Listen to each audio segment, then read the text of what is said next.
how to verify your identity on NAB Bank. Hey everyone, welcome back to another tutorial video. In today's video, I'll show you how you can verify your identity on NAB Bank. So to do that, first of all, open the NAB app on your mobile device and simply log into your account.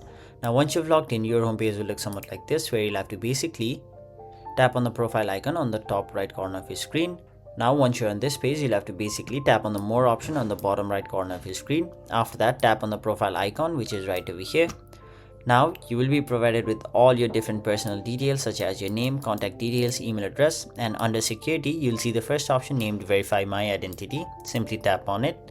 Now once you've done that, you can select either your Australian driver's license or your Australian passport in order to verify your identity. So in my case, I'll simply choose my driver's license. Now once you've done that, you'll have to capture your ID. So you'll have to basically take a clear photo of both the front and the back of your ID. Then tap on the option capture front, capture back, and once you're done with that, simply tap on the option done and you'll have successfully verified your identity on NAB Bank.